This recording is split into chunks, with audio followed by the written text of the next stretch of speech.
Welkom by Klein TV. Vandag gaan ons leer oor die vokale A, E, O, U.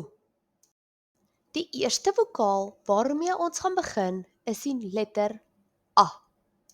K, A, T, kat. Die vokaal is in die middel van die woord. M, A, N, man. Die A is in die middel van die woord. S, A, K, sak. Die volgende vokaal is E. E vir emmer. E.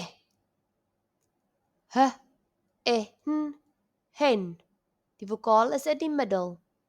B, E, D, bed. Die volgende vokaal is O. O vir otter. Otter. B, O, K, bok. Die O is in die middel. R, O, T, rot. O in die middel. Die volgende vokaal is I. Ink. Ink. F, S, vis. L, G, lig.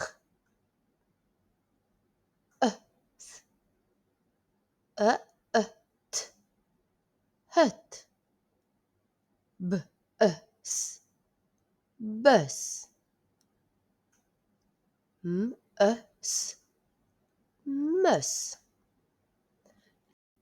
Watter een het 'n A klank in die middel?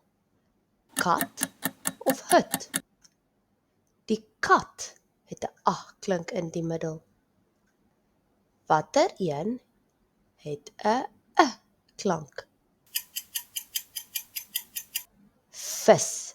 Die vis het 'n klank. Watter een het 'n O in die middel? Die bok het 'n O in die middel. Tot volgende keer. Totsiens.